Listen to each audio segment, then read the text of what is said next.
G'day and welcome to Celtic Down Under. I'm your host Jared, and joining me at the moment is Ian and possibly Willie if his internet plays well. How you going, Ian? I'm good. I'm good. Apologies for the location. I'm actually doing this in my car for a bit of quiet and peace. It's school holidays, so the time that we're going out at the moment in Australia and in New Zealand, it's slightly early for all my elder children to be awake, to be in bed. Sorry, so I thought, yeah, so we can talk all things Celtic. I'll sit from the comfort of the car and try and talk a little bit of nonsense or semi sense, hopefully. All good, Ian. Appreciate you jumping on. Should I call this, what is it, the Ian's Motor CSC over there? There you go. So, yeah, it's been a bit going on recently. So, for me personally, off the park and everything, just anyone that's reached out. My wife ended up having surgery this time last week. So, yeah, appreciate Shane for jumping on and doing the pod last week. Everyone has reached out with messages and the like. Appreciate it. So, yeah, just wanted to get that off the bat. Just sincere thanks to everyone for that. But yeah, we'll get to the game. So Celtic 4, Livy 2. What the hell? I Me and Shane had a chat after the last pod I was on with him, right? And I was saying like I'm just not feeling this team at the moment. Like love Celtic. Under Ange, we had a really likable team where the players you actually liked them and their personalities individually on top of the way we played. And at the moment, there's this season in particular has just been really disjointed for me.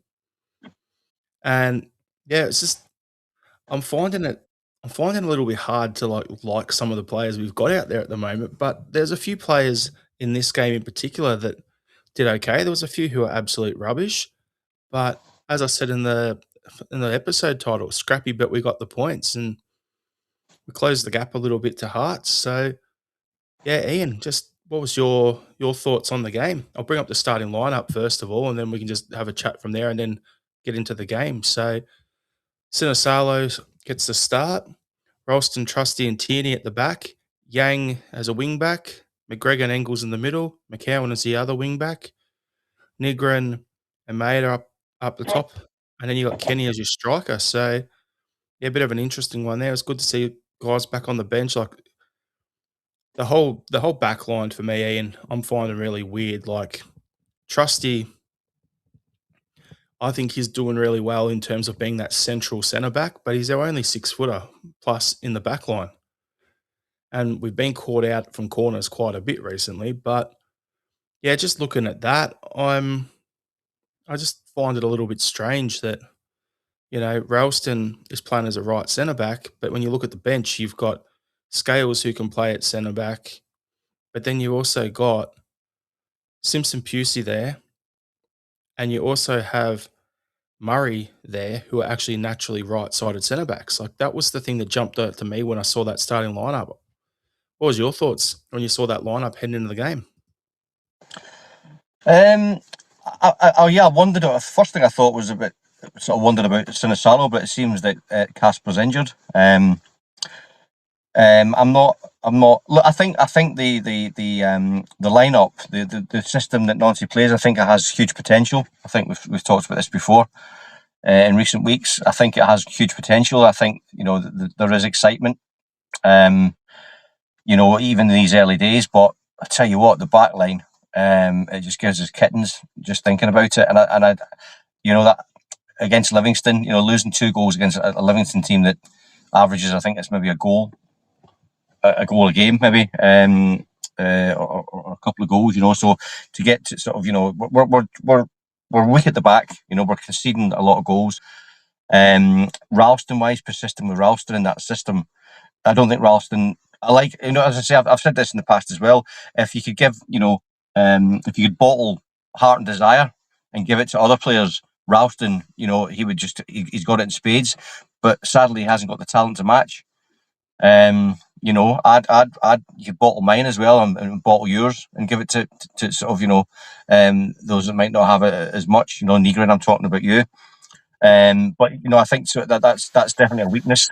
Yang ran back, tracked back for the two goals. I thought Yang put a shift in, but I think that's teams are targeting, and rightly so, targeting us down the right. Sinisalo, if it was Casper that conceded those two goals, I think we were sort of saying, Casper, you're past it. So whether it was just he was a bit ring rusty, but we just haven't got the players. Up front we haven't got the players to play the system. So I'm interested to see who comes in. And we need a top striker. We need no messing around. We've got to go and get someone who can. Two. We need two strikers, Ian, because otherwise, what happens if, say, we bring someone in and they get injured? What happens? We're back to where we Yeah. are now. Well, we needed two strikers when we lost Kyogo. So it shows you how even my expectations have been lowered since those days. But you're spot on, actually. Yeah, but we need an A1 striker, or two of them if you can get them. But it's certainly a proper player.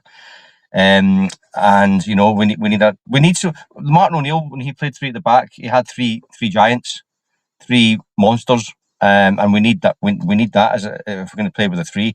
I think Kieran Tierney will operate better as a wing back rather than on a sort of as a centre half, on the left centre half.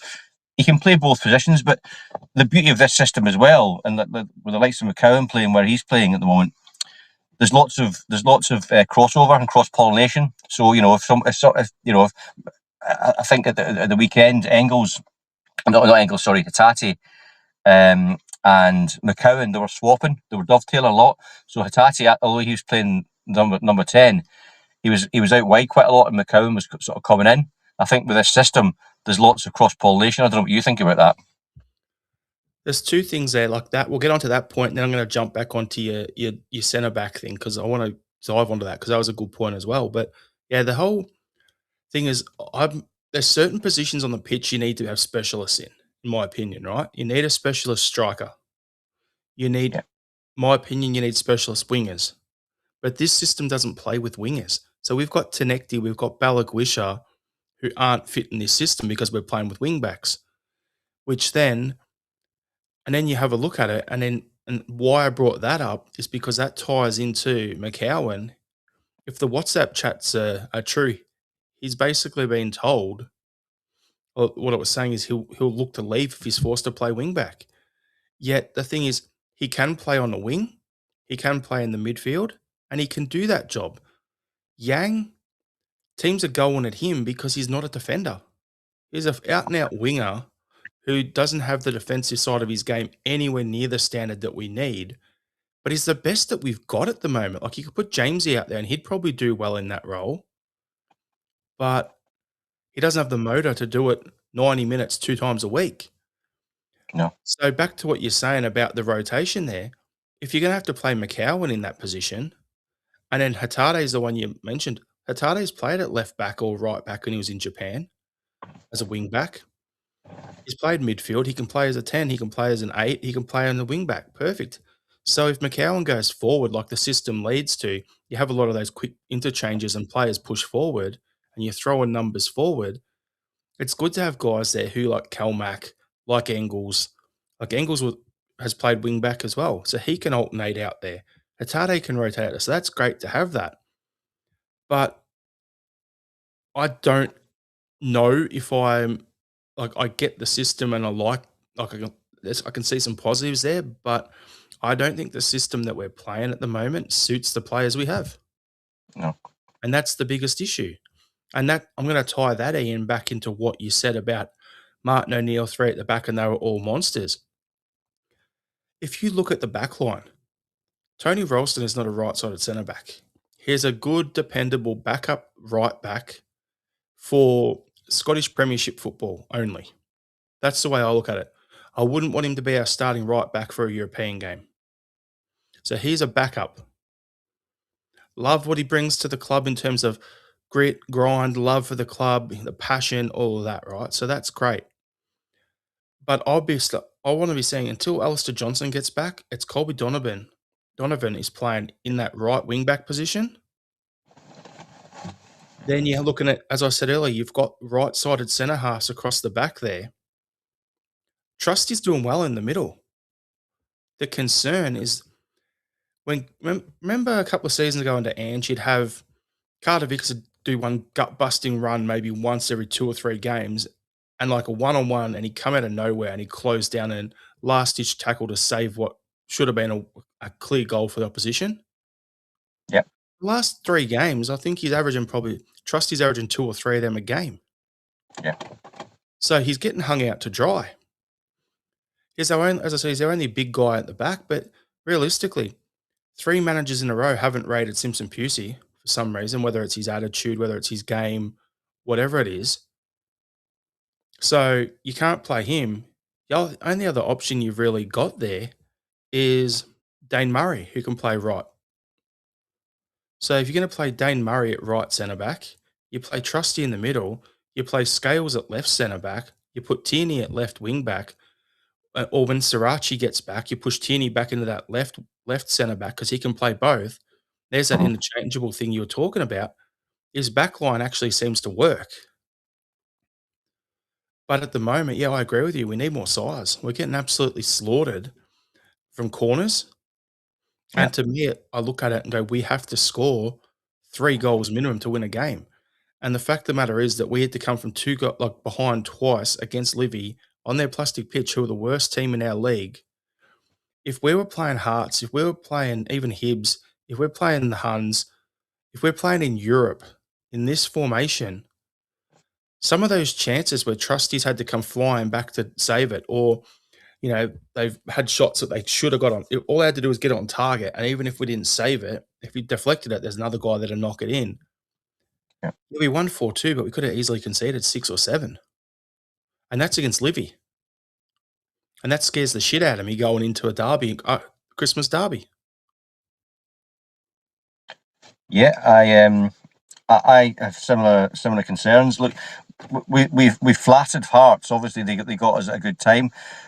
They've got us at a good time twice actually, because obviously Brendan was that was always not well. The wheels were coming off when they beat us at Tynecastle 3-1. I didn't think it was a 3-1 game. I think that they kind of flattered to deceive, but we were so poor.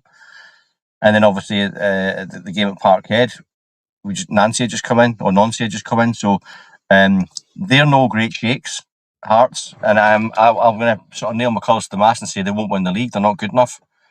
It'll be us or Rangers. I'm prepared to don the tiara on that one, mate. If Hearts win the league, so it's the system hasn't got the players.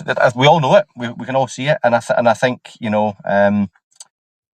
I think with Nancy as well, he's kind of we've won 2 games and it's kind of got him a little bit of breathing space. But if we conceivably we could lose to Motherwell, a high flying Motherwell, who are playing really good football, and if we lose a number of goals against Rangers, which is quite conceivable, where do we sit with them? Do we stick with the project, or is it right back to the sort of the first 4 games scenario where everyone's kind of screaming for him to, I say screaming, but panicking. We're panicked enough to sort of actually accept the change so early in. Yeah, it's a bit of a strange one because I mentioned earlier about talking to Shane, and this Livingston game was the only game for basically the last 5 games going into the derby that I could see us getting the 3 points in. Every other game, I could justifiably say, yep, we could drop points here. We could lose that game. We could drop points. We could draw it. That was the only game I was confident going into that we were going to win. So going into the Motherwell game, they're playing well. I think they're in third in the league or something at the moment, and they're actually looking like a right good football team. The way they're playing and what I'm seeing of them, they're playing some nice football. They've got some good shape about them. They know they attack in numbers, but then they fall back and and then they settle, and they force you to play, and they're forcing their opponents to play a lot of football in areas of the pitch they don't really want to, and they don't look comfortable. And if our guys are still struggling to get their head around this formation because it doesn't suit the players we have, what's going to happen, Ian? You're going to go to Fir Park, I think it is, it's their place, and then what happens? Well, I think the very nature of the system is very cavalier. So unless we blow teams away in the first half an hour, we know that they're going to come at us, whoever we're playing, and that is basically picking holes in our deficiencies. Now, the young, Dane Murray, I think would be a better shout. I'd rather play the younger guys because they are more suited. They might not have the experience, but they've certainly got the credentials in terms of their day job to play these roles. And it might be the making of them as well. It may end up sort of gone. Yeah, I just want to jump on that. The other thing I think with playing the younger guys like Donovan and Murray is these guys, the younger the player is, they have that adaptability about them as well Yeah, because they haven't played 200, 300 first team games across the board in their career and have made massive amounts of appearances at the international level where they're like, I'm this sort of player, this is the system that works for me, this is how I'm going to play. They're more open to being coached by someone like this. yeah. We No, saw that I agree. saw that with Tierney first time when he debuted under Ronnie. Yeah, yeah, I agree. I agree. But it doesn't look like he's going to tweak it really. I think it's just kind of it's white knuckles. Dare I say until we get to January, but you might not get that long if we like I said before, if we lose to Motherwell and lose to Rangers, but I can see if we do lose to Rangers, we'll lose a few goals. And it's a very poor Rangers team as well. So it's like I was saying about Hearts. It's an average Hearts team. They're punching well above their weight. They've made some really acute, sort of clever signings with Braga and et al. But I think over the course of the season, I can't see that lasting. But I don't know. I hope he gets time. I think it's it could have gone one or two ways. He could have been softly and sort of continued with the 4-3-3. But then again, he's just ripped the plaster off and just gone for it. So if it bears fruit and he's supported and he gets the January transfer window and the board support him in terms of going out and getting, hopefully the signings are already identified to play his system, because then it's all down to, well, here are the players you wanted. This is the system you want to play, and if it still doesn't work, I'll be back to Martin O'Neill land. My concern on that, Ian, and this is going to sound, could be controversial. I don't know. My issue is we currently have a squad full of players that don't suit this system. Hey, Ian's hiding in the Really? dark like a creeper. So it's one of them where the players we have don't fit this system. So if we go wholesale changes, sell a bunch of guys who don't want to play in this system and don't rate this manager. Say if Kelmac was to go join Brendan over in Saudi, take Yeah. a cash like a payout. Dazen leaves, Rio leaves. I'm just throwing a few random ones out there. McCowan leaves, Bernardo leaves. There's 5 players gone, 3 of them in your midfield. Then you got to get a striker, and you got to get you still need to get 2 strikers anyway. You still need to get your wing backs. You still have to get a couple of centre backs because Simpson Pusey will go back to Man City, so you're going to be a man down on that count as well. Yeah. So looking at all of that put together, if those players all choose to leave, then do you trust this recruitment team? You said to have already identified the players that they want, and that there. And with Tisdale being on holidays because he got punched in the face and hasn't been seen since, right? Do you Yeah. trust that whoever the recruitment guy is coming in to identify players who are gonna improve our first team in this system? Because if you have that wholesale change, then you need to bring in 8 players. The board will only get 4 probably, and then the rest will be loans till the end of the season, and that'll be the board hedge and bets, and 2 of them will be quality players, and then 2 of them will be, let's get them on loan with an option to buy. That's how I see it playing out, right? So they're not going to actually spend massively because I don't even know if they think this guy it's worth spending so much money and bringing in 7 or 8 players to play this guy's system. And if he is shit, we don't win the league and they get rid of him at the end of the season, then what? You're left with another team that doesn't suit what the next manager wants and you have to turn it all over again. So I don't know. I just think it's going to be a bit of a weird one come January. Well, the thing is, though, Jared, right? They have to back him. They've got to back him. You know that they said they've gone all in on him. Now, I know that tweet that Peter Martin, the local Glaswegian journalist, put out. I wonder how accurate that was, because he seemed pretty in the know that was. Did you see that the tweet Yeah. that he put about apparently they were looking to sort of terminate his after the 4 games, but he sort of pleaded for another couple of games, which he's done. You know, he's turned it around in the 2 games. So if his to use a Scottish expression, if his coat's on a sugary peg, then yeah, it really does. It does pose the question, as you've just asked. You know, how much money are you going to give him in January? But then again, is it a football a recruitment department that's signing the players? You know, obviously it will have to be in the mould of Nancy's style. But is it kind of a collective, or is it going to be like an Ange scenario where Nancy goes out to the MLS and goes, right, I want him, him, and him, because they can play my system. Shout out to Quinny on Celtic here. Actually, I was watching his sort of recruitment show earlier on today, and he kind of touched upon similar things to that. Another thing that I was things I was thinking before as well. I don't know if we spoke about it on this pod, or maybe it was on Axon, but the likes of Parma and the Rocky. On, Yeah. you know, Bring him I back. think, yeah, I mean, I think Palmer. I always said right back to, Palmer's not a winger. I think he's more of a number 10. So, and he's technically he's a decent player, and he's got an eye for a pass. I think there's definitely a conversation to be had about Palmer and Naroki. His stats, I didn't know them, but Quinny was sort of showing it on his show. For the games that he's played, his stats are brilliant. I know it's Bundesliga too, but that might be two players that we have already that know the club, that that they can come back in. So that might be a little blessing in disguise. And we've got Odin Holm, who I think I know he's had injury issues and he's not really. It's kind of hampered his time out in LA, but I think under the right manager, I thought maybe under Martin O'Neill, Odin Holm might sort of do all right. But we've got him to come back as well. I'm not saying this is what we should do. But we don't necessarily have to go out and spend fortunes. But again, I've kind of sort of got off on a bit of a waffle as usual. But the board have to back Nancy. If they're going to stick with him, they've got to back him. It's kind of a chicken and egg, isn't it? You know, it's like if they don't back him, then it puts him in a risky position. So they've gone out and identified him. So now walk the walk rather than talking the talk. Celtic board.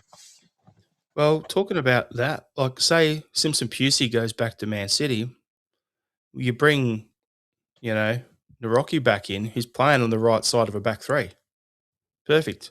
Bring him in. Yeah, He's our player. he He's sizing. He can play that role perfect.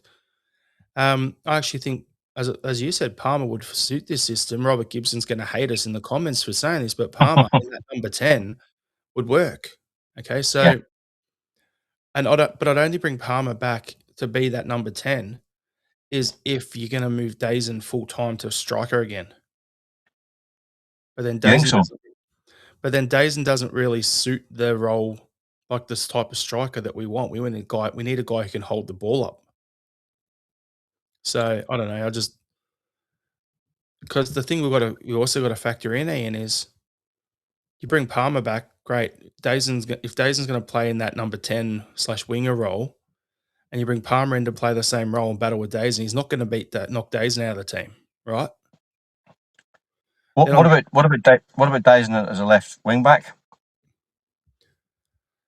He plays that role He's for got the Japan engine. occasionally, but yeah, he's got the engine for it, yes. But do you really see him when he's got 18 months left on his contract and he's probably thinking, I want to get my big move at the end of the season, particularly going into a World Cup in the off season? Why would he want to play the left back position, left wing back, when he's trying to be one of Japan's strikers for the World Cup? Yeah, Which could also, if he's scored so many goals last season, to then have such a drop off because he's now playing as a defender. Defenders don't get paid as much as strikers anyway in his next move. So if I was him, I wouldn't yeah. want to play that position. But the other thing I wanted to say is when again, as you bring Palmer in, you've got Dazen. The other issue you've got to look at it on the other side. We still have Tenecti to come back from and Balakush to come back from AFCON. But it gets worse. It gets even funnier. We don't play with any wingers, but we've still got Jota to come back Yeah. in there as See, well, who could play in that 10 role, not yeah, necessarily as a winger. That 10 role on the right would suit him. yeah, So I agree. you've got all these players here. That's why I'm like, I'd only really looked for Palmer, depending on what we're going to do with Dazen, because I don't want to overcrowd it and have 6 players for 2 spots. Well, the thing is about playing Jota as a number 10, like I was saying before about that kind of cross pollination with the wing back. So there is a lot of interchangeable play. So you might actually end up operating, in the attacking phase of play as a winger. You know, I kind of sense that's maybe the way it's supposed to work anyway. With sort of when you're pushing forward, wherever the gap's been left. This happened under Martin O'Neill as well, didn't it? That's why you had Jackie McNamara going into midfield quite a lot when he was wing back. So wherever the gap is created, naturally someone else will drop into that hole just to cover you whilst we're in the attacking phase. Like I say, I'm not a tactician by any stretch of the imagination. But it just watching it as a layman, we just need we need the tiger and the lion and the rather than a zebra or a don't know why I used a zoo analogy there, but we need proper quality in the positions and the actual go getters.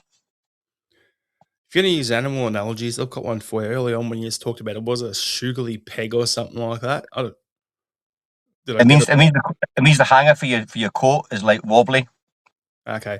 Because a good Aussie one I was going to say is if you put lipstick on a pig, it's still a pig. Yeah, That's exactly. what I was thinking. So yeah, it's one of those for us where I think there's quite a bit to happen, but yeah, we've got to see how it plays out. But definitely the recruitment is going to be key. I'll go through some comments here and yeah, we'll go from there. So top one here from Boosty 1888. Hope you boys had a good Christmas. McLaughlin saying reminded me of a cup final. My primary school won that game.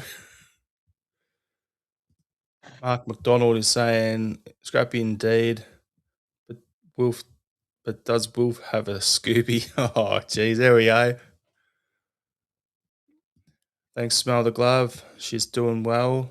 Their wife is doing well. Smell the Glove. This comment here. The defense and gaps at the back is frightening. It's like the sea from the 90s.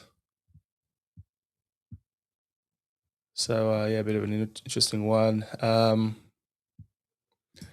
When's Johnson scheduled for comeback?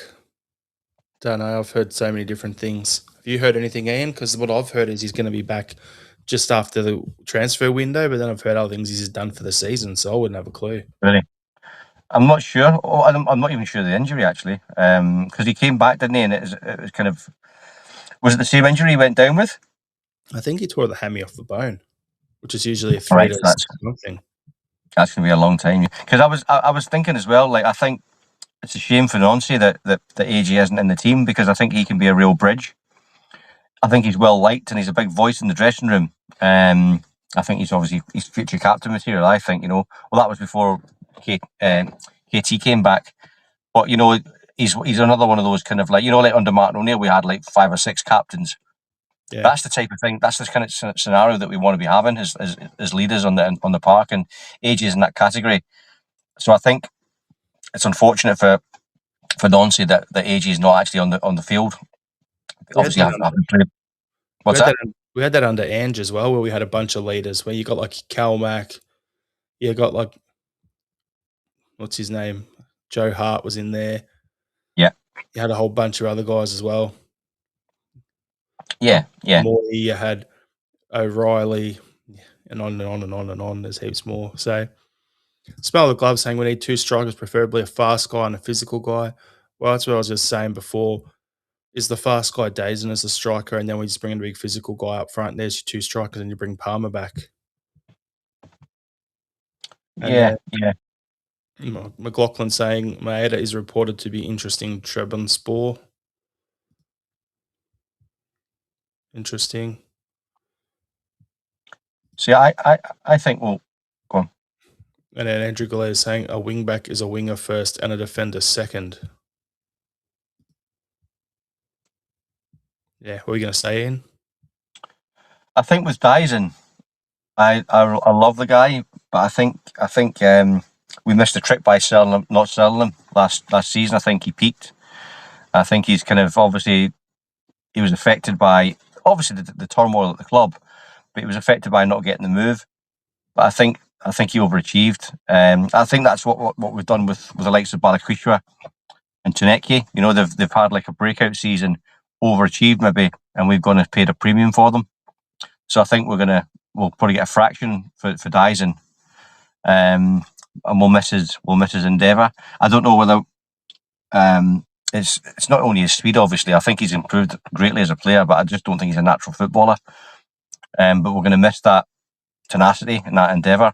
And I kind of was hoping that Shin might be a replacement. You know, in terms of apparently he's faster than Dyson, but he doesn't seem to have the same characteristics in terms of like chasing everything down. You know, it's like having two players sometimes. So yeah, I think Dyson he'll be gone, and yeah, we just won't get as much money, which is a shame. Yeah, it's like after the 10 in a row season where we lost Christie for bugger all, I for bugger all, and Edward for nowhere near as much as we should have got for the three of them at the same Yeah, time. So that's what I said. Robert Gibson talking about our defence is spread so wide at the back. Bonnie Blue has put her kit back on and become a nun. There you go. I'm just having a. Andrew Goulet is saying the players are learning their new roles. There's a window coming up. Trust the process. And then yeah, McLaughlin saying Srirachi and AJ wingbacks as well. Skip ahead some comments here. Talking about the whole, are we in a title race, Ian? Smell the glove. I'm still not worried about Hearts. I'm concerned about our defence and the Huns getting non-stop decisions. For me, I look at it and go, we're only one game, we've got a game in hand. We're 3 points behind Hearts. They've got 4 goals difference, but if we win that game, a catch-up game, it's going to chip away at that even more. So we're in a decent spot, all things considered. But yeah, it is a title race. Let's be honest. We are in a title race, in my opinion. What do you think, Ian? of course we are. We shouldn't be, but we are. So it's not bad for the league, but you know it just shows that you know how incompetent we are. Um, so of course we're in a title race, and it's because we've come down to the level of our opponents rather than them getting better. Hearts have improved marginally, I think, so that's maybe they've come up a little bit, but we've certainly dropped down a couple of levels, and that's down to the recruitment, down to us resting on our laurels. Yeah, self harm. I look at it and go, Hearts have improved a lot with the whole Tony Bloom, Jamestown Sports, recruitment structure they've got going on there. They're getting better value for money with the players they're signing. So they're doing well there. Rangers, it's the whole you throw enough shit at the wall, something's going to stick. And they churn and burn their managers that much that Rangers only really have one decent player, in my opinion. That's it. The rest of their team is pretty shit. But they're still Rangers. They're still the establishment team. They still get the calls, as we saw on the weekend. So there's that. Then you've got us. We've come down a bunch of levels because we're just playing absolute honking football this season. And then Motherwell and Hibbs, in my opinion, are both are on the come up as well. Like, so if you look at it this way, you've got us having an off season. You've got the Huns being as rubbish as they are, and then Hearts, Motherwell, and Hibbs are all on the come up, and all their recruitment, their back house structure, and everything is coming through, and they've all got decent managers in there as well. You put all that together, it's a perfect storm where there's actually some decent teams in the top six. It's not just a two horse race for once. So I actually don't mind seeing it. Well, I don't either, but I mean, I suggest, and it's completely hypothetical, but the chances are that if Rangers actually went for roll at the beginning of the season, they'd be probably a good 8-10 points ahead of us now. Oh, absolutely. You know, so that shows you how bad we've been. But sort of, I suppose, circling back to what we were talking about before about are we in title race, and we shouldn't be. Now this is where our billionaire, largest shareholder, can't really hide from his comments, because if we get it wrong now and Brendan Rodgers is out the door, and we do exactly the same as we doing before, then that proves that it was a false statement, or it was a flawed statement at the very least. So there can't be any room for failure in this transfer window coming up. I'm going to throw a little tangent at you, Ian, as well, and a little different thought. It's not just us who, as a transfer window, we've got a new manager, we've got to make a statement, bring some players, all that, right? Guess who else is going to be thinking that? All the Huns, all the Rangers fans, because Danny Roll is coaching. That it's not his team. He's coaching what's it, Martin's team, right? So Yeah. he'll be thinking the same. Okay, who can I get out? Who can I get in? What areas can I strengthen? And the difference is he's had longer, and his team has actually developed an identity. We haven't got to that point yet. We need the transfers in to establish that identity. So it's one where I look at it and go, we need at least 3 starters coming in, right? Starting level players. And then if we could get other guys who are injured, like CCV, AJ, get those, and Srirachi, even get those guys fit, and suddenly get them plus 3 starters, and suddenly your team's a lot stronger, right? Yeah. They're probably looking at it going, "Oh, we're gonna need, maybe a winger and a central defensive midfielder or something like that." That's probably what the Huns are thinking. They need 2 or 3 positions maximum to round that squad out. So they're probably just as hopeful as us. Yeah, I think it's a similar thing. I mean, in terms of not that I watch a great deal of their games, but when I was in Scotland, I saw a few of their games, and I think Roll's been more pragmatic. Of course, he's not. It's not any of his players, so he seems to be sort of playing horses for courses, and he's changed. I don't think he's really got an identity as such. Not a clear one like Brendan Rodgers had an identity, which became stale and boring. And not a clear identity in the mould of Nancy. It doesn't seem to be. I'm not saying he hasn't got one, but I think he's played it in a different way. I think he's kind of gone. He's gone the way I thought Nancy might have gone, which is like, just played with got a tune out of the players in the best way he could until he got to the transfer window, and then maybe changed it. But he's just gone for it. Like I said before, he's just ripped the plaster off and took that initial pain. He must really believe in his system to do that, or maybe he's a bit crazy. Yep. So I'm going to bring up some more comments now. So Robert Gibson, never going to miss you, mate. Only thing Palmer suits is Poland, fucking egotistical, untalented wanker. There you go. Tell us what you really think, Robert. Andrew Galea is saying a right-sided centre back will be Nuncey's number one priority. I think it should be a striker and then that. And then I'd like a big hard bastard number 6. The scary thing is there's the rumours that we're looking at Gogic of all people. Nah. So yeah, it's going to be there you go, a bit better. Smell the guy saying Jota might be better at 10 if his knee doesn't allow him to be that twisty winger anymore. And that's what we're saying early on, which is good. Yeah. And this one here, Smell the glove. The Huns play Aberdeen twice in 4 days due to rescheduling. We were talking about the leaders we had in Ange's team. Yeah. Moy, CCV, Juranovic. And then you've got Keita Nakamura is also interesting. Trabzonspor, as is Diego Rossi. Of course, it's going to happen. Players that we're linked with from the Columbus Crew, they're going to go to other places, aren't they? So well, go on. No, go on. No, I was thinking this today as well. I know we have our model where we're basically the way we sell it to players coming in is like, come and do a year or two here, and then it's a stepping stone to England or beyond. imagine if we didn't have that attitude, and it was kind of like lending my thoughts to thinking like maybe we should be going for like more Scottish players. We lost out on John McGinn, but there's talent here. Obviously, Scottish players that have gone to Italy and done all right. Maybe that's the way to do it. So we're not going to lose these players. We can actually keep a team together for a number of years, rather than like we got Matt O'Reilly, but we know we're going to lose him in a year or two. And then with the Celtic being Celtic, we honestly would, if we got an offer for the whole team, we'd sell them all if the price is right. And it's like you can't do that. You've got to stagger it.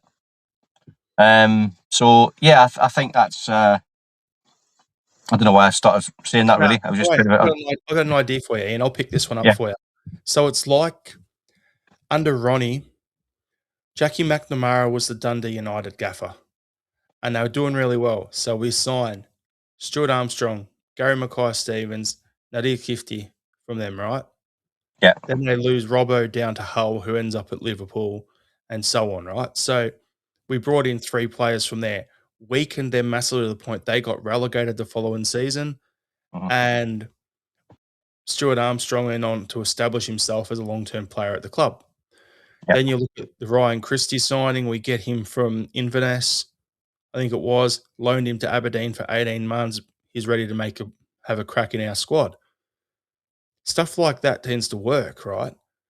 The thing for me is, and then you also got to look at, you can use the Scottish other teams to bring up your next batch of players that are going to come through. So guys like Dane Murray, for instance, or if he's not going to be getting a regular game because we recruit now, but we know that maybe in 12, 18 months' time, CCV is going to be looking to move on. I'm just throwing him as a random one because of his injuries. How would it be great to go to him? Okay, Stephen Welsh is doing well at Motherwell. Let's put Dane Murray into that loan for the next 18 months to develop in a team that plays with the ball on the floor in our league. It suits us, and him can get 30, 40, 50 games into him, so that when that next guy moves on, the production line is we bring Murray back and he jumps into that spot. I always talk about the production line. That's what I want to get to at Celtic.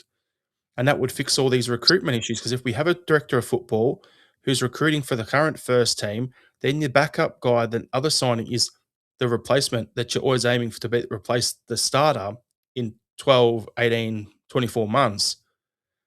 Then the next guy is from the youth academy. So the second wave is youth academy prospects become those backups as the initial backups become the first team players. It sets your product up, and then you don't have to muck around looking for all of this. But McLaughlin here is saying, send Kenny to Motherwell. Why not? It's one of those sort of things where I look at it like we could do that. But yeah, there's definitely been talent. I'm back to what you're saying, Ian, and why I went on this little ramble. I'm channeling Shane with the amount of waffle here. He didn't miss him even when he's not here. He's at the Melbourne Victory game at the moment. So Dan, suffering your jocks, mate. You said that it would be less painful for Shane to be on the pod tonight. Well, Victory's up 4-1 at the moment, so shut up. Anyway, there's been a lot of talent, Scottish players who could have come to Celtic, I think, over the last 4 or 5 years. And you mentioned a lot of them in Italy. If we think about it for a moment here, I'll just go through it. At the fullback positions, you've got Hickey, Doig.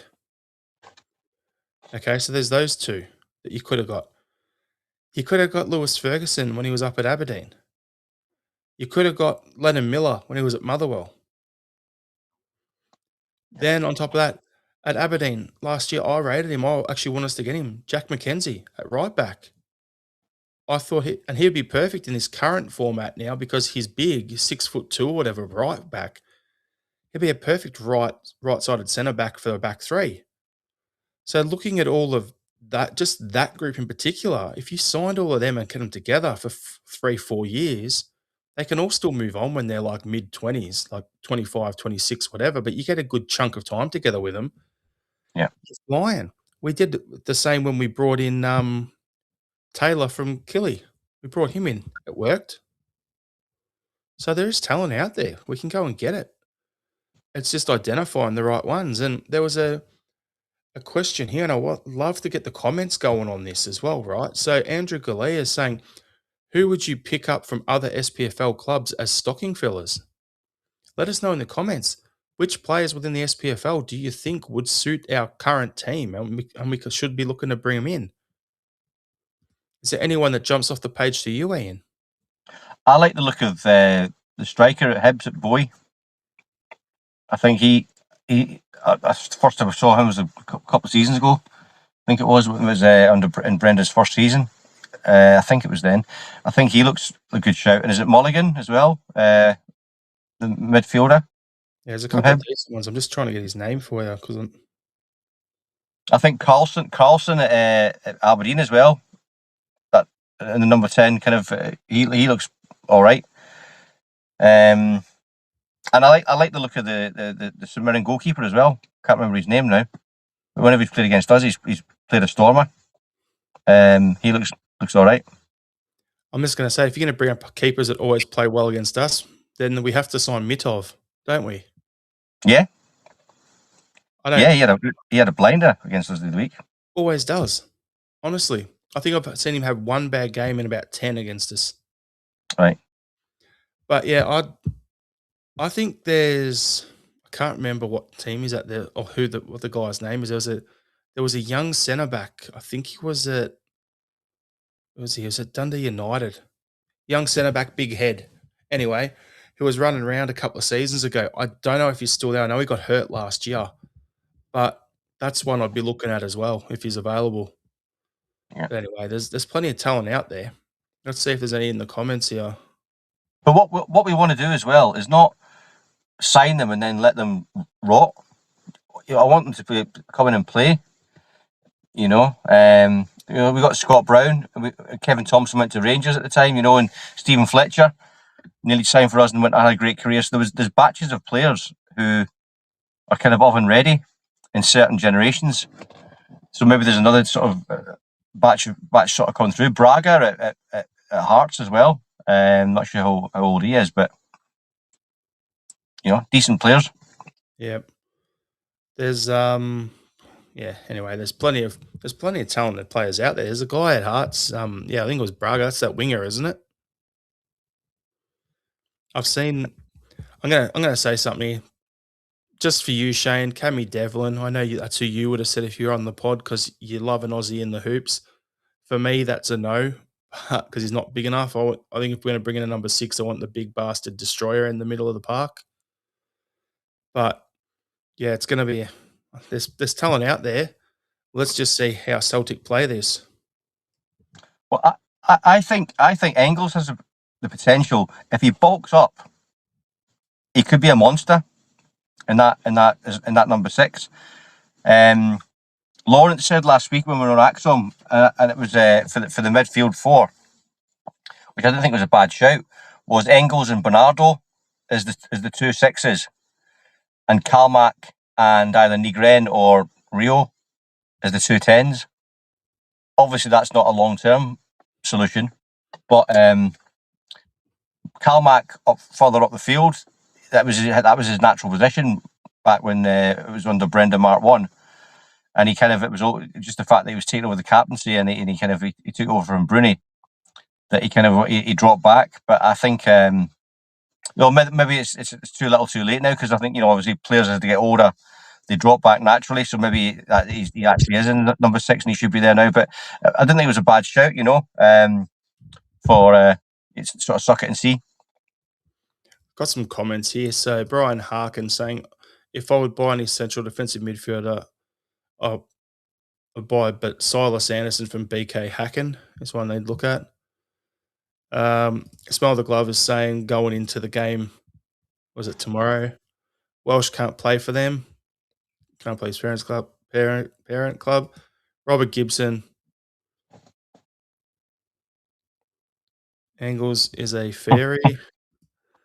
Yeah, not if he gets on the cow pies though, like this with Dan and gets in the gym. Yeah. So and then we got Peg Leg Lonergan. Good to see you back, mate. I haven't seen you in here for a little bit. We have a squad of players totally unsuited to this style of play. We're wide open at the back. I don't think this Nancy experiment will end well. Andrew Blair, what about the Aussie boy Zach Sarpsford? He'd be handy on the right. If I was going to go for one, I'd get Malenko. What was it? I was going to make sure I get his name right. Bear with me a second. He's up at Aberdeen, the other Aussie there.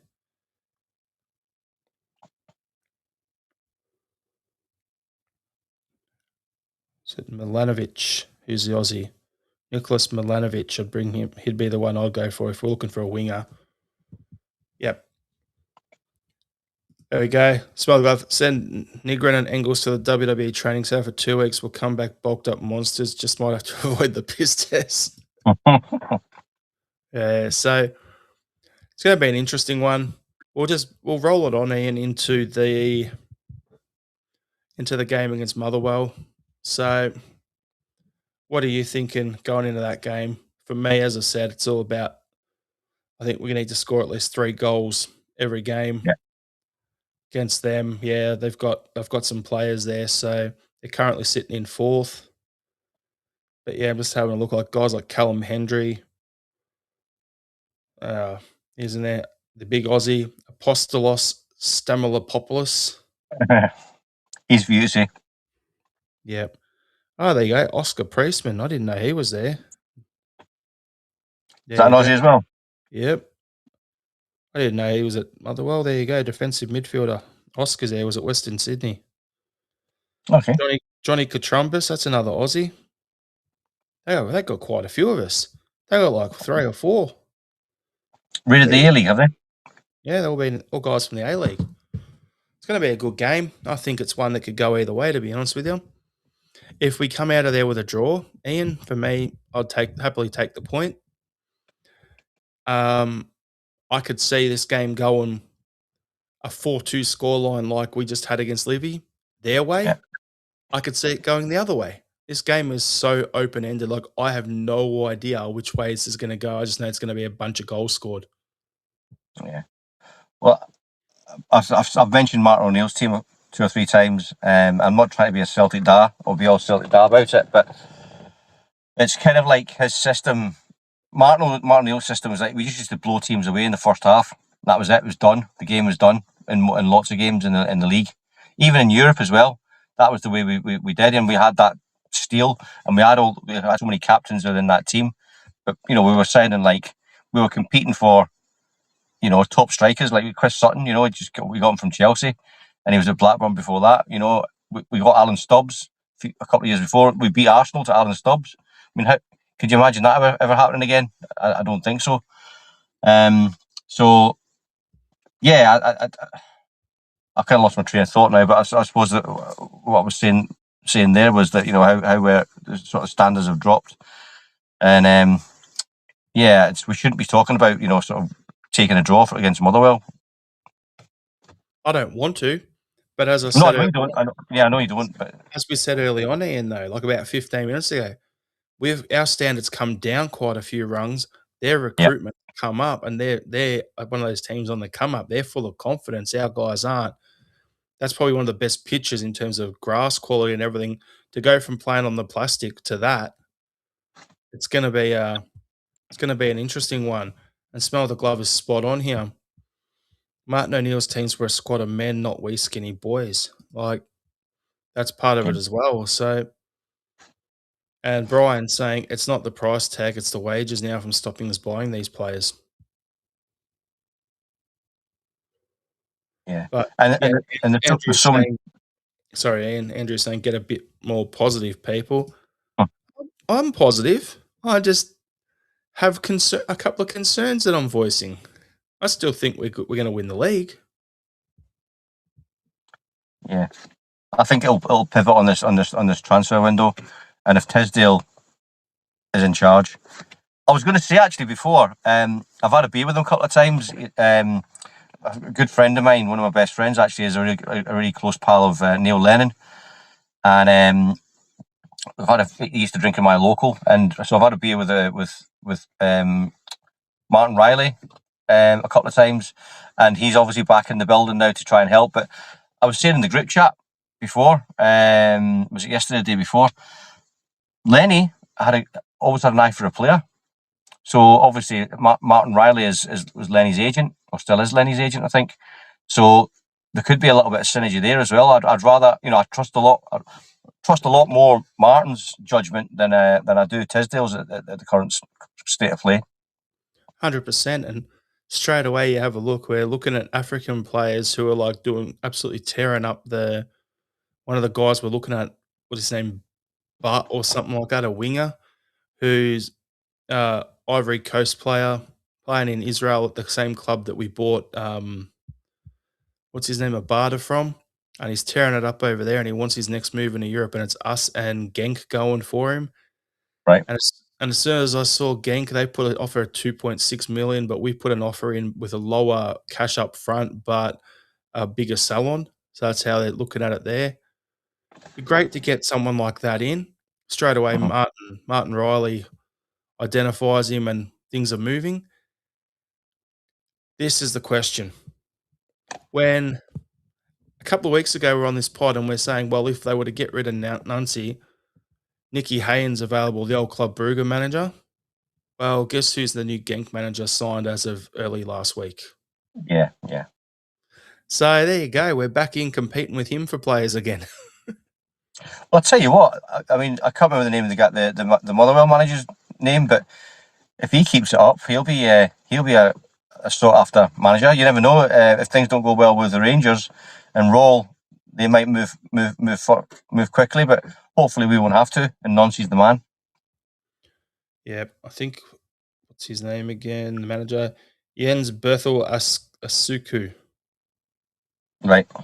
There you go. I absolutely butchered that name. Danish manager. There you go. But yeah, it's going to be an interesting game there, Ian. We'll see how it all plays out. But yeah, I think bring in Riley. Lenny had a good eye for players, but he also liked bigger players, like Yeah. bigger, more physical players. And that's the thing. The biggest issue I find with us is you can have all the skill in the world, but when you're playing in Scotland and you're playing against clubs like Aberdeen who don't have a single player in their starting lineup under 6 foot, you're playing against teams like Livy, who they're down 4-2. They know they're not going to win, so they'll just go out there and just clatter you. Uh-huh. You got these teams who are big, and we're getting caught out of corners all the time because we're just so little. Like, it's one of those things. I grew up playing basketball, right? And yet you'd always have, say, if someone dunked on someone shorter than them, the first thing they do is like, "Oh, you're too little," and they just put their hand close to the ground to like pick on them. So for me, you need that size. You Yeah. need doesn't matter what sport you're playing. Every team needs a balance of size, ability, skill, everything. And I think we're just too small. So yeah, hopefully we can bring in some guys there. No, I agree, mate. I agree. But Robert Gibson, our entire board and recruitment team will go on holidays in January. And Pegleg's saying I'm positive that fuck all will be done in January. Brian Harkin, we went from Carl Starfelt to Liam Scales. And McLaughlin is saying 14 games since Brendan Rodgers, 9 wins, 5 losses. I've not drawn a game since. There you go. So what we'll do, Ian, we'll wrap it up. You got a final thought? Yeah, my final thought is just hopefully this recruitment is now the issues of the recruitment is a thing in the past. The board are going to step up. Things are working in the background, and we're out, and we're not going to fuck around. Haggling over stuff. We're just going to go out and get stuff done, get deals done properly, get them done quickly, and give Nancy all the tools he needs to get the job done. Fair enough. My final thought, I'll give you a little story. So when my wife was in hospital, she went in for a first keyhole surgery before the main one, right? So when she's in the first surgery, I'm walking up the main drag of one of the hospitals, and all of a sudden I see this bloke walking down the other way, and he's just wearing this blue football shirt, Rangers top, right? And I just look at him like that, and I look again.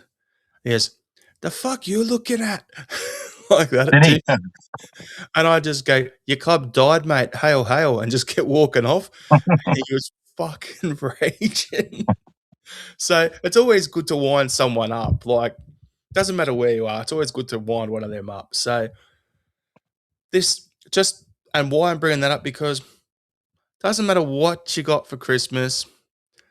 I didn't get any Celtic gear this year because not another penny thing, but it could be a lot worse. I could have been gifted a Rangers shirt. So there you go, living the dream. So thanks everyone for tuning in. Appreciate it. We'll be back, yeah, later in the week potentially or next week. Haven't figured that out yet, but yeah. See you later in the week. Hail, hail.